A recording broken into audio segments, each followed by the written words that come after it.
सावन आने वाला है। मेरे मन ने मुझसे पूछा, हर साल सावन आते ही तुम शंकर पर जल क्यों चढ़ाते हो? क्या सचमुच आशुतोष को प्यास लगती है, या इस एक लोटे जल में कोई ऐसा रहस्य छिपा है जिसे हम निभाते तो हैं पर समझते नहीं। मैंने बहुत लोगों से पूछा, किसी ने कहा ये हमारी श्रद्धा है, किसी ने कहा यही सनातन की परंपरा है, किसी ने कहा महादेव प्रसन्न हो जाते हैं। लेकिन मेरा मन संतुष्ट नहीं हुआ। मैंने स्वयं से कहा, सनातन की हर परंपरा के पीछे एक कारण होता है, हर पूजा के पीछे एक त्याग छिपा होता है। तब मैंने पुराणों के पन्ने खोले और वहीं मिला उस एक लोटे जल का उत्तर।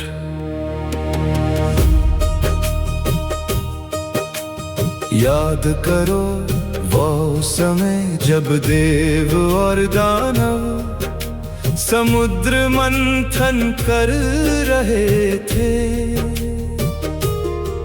सबकी आंखों में बस एक ही इच्छा थी, अमृत। लेकिन अमृत से पहले निकला हलाहल, ऐसा विष जिसकी एक ज्वाला तीनों लोकों का अंत कर सकती थी। धरती थर्रा उठी, आकाश मौन हो गया, देवता भयभीत हो गए, दानव पीछे हट गए। सबको अमृत चाहिए था, लेकिन विष कोई पीना नहीं चाहता था। तभी महादेव आगे बढ़े, उन्हें अमृत चाहिए था, ना उन्हें स्वर्ग चाहिए था, उन्हें केवल सृष्टि को बचाना था। उन्होंने पूरा हलाहल अपने कंठ में धारण कर लिया। माता पार्वती ने उस विष को कंठ से नीचे नहीं उतरने दिया, और उसी क्षण शंकर नीलकंठ कहलाए। वो विष साधारण नहीं था, वो प्रलय की अग्नि था, वो अत्यंत उष्ण था, उसका ताप असहनीय था, उसकी ऊर्जा से पूरा ब्रह्मांड कांप उठा। उस विष की अग्नि स्वयं नीलकंठ के शरीर में भी धधकने लगी।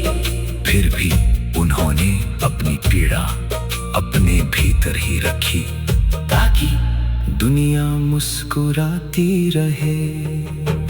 शायद इसीलिए आज भी जब सावन आता है, करोड़ों भक्त आशुतोष के चरणों में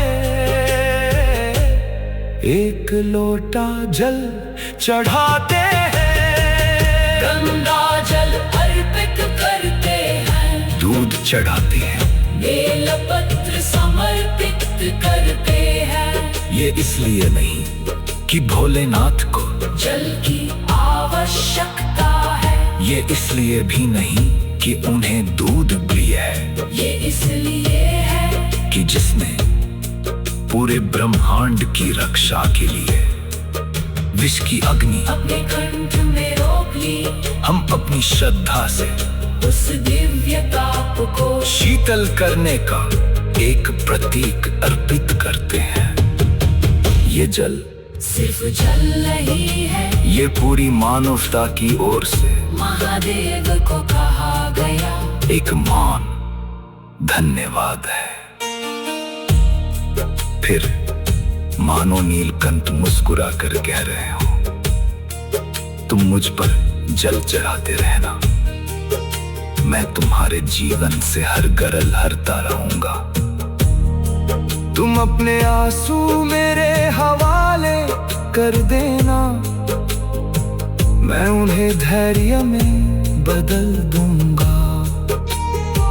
तुम अपना क्रोध मुझे अर्पित कर देना, मैं उसे शांति में बदल दूंगा। तुम अपना भय मुझे सौंप देना, मैं तुम्हें साहस का वरदान दूंगा। जिस प्रकार मैंने संसार का विष अपनी कंठ में धारण किया, उसी प्रकार तुम्हारी जीवन के विष को सहन करने की शक्ति भी मैं ही दूंगा। लेकिन मैं तुम्हारे जीवन का हर गरल हर लूंगा। तुम बस किसी और के जीवन में गरल मत घोलना। शंकर पर एक लोटा जल चढ़ाना, तो केवल जल मत चढ़ाना, अपने भीतर का विष भी उनके चरणों में छोड़ आना। क्योंकि महादेव ने हमें अमृत नहीं दिया था, उन्होंने अपने कंठ में विष रोककर हमें अमृत तक पहुंचने का अवसर दिया था। और शायद हर सावन, हर भक्त, हर एक लोटा जल बस यही कहता है।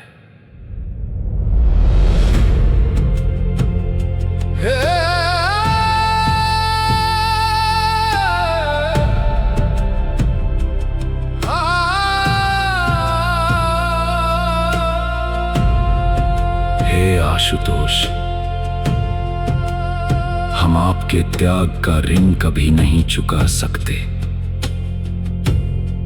लेकिन अपने जीवन से विष मिटाकर दूसरों के जीवन में प्रेम भरकर आपके बताए मार्ग पर चलने का प्रयास अवश्य कर सकते हैं। हर हर महादेव।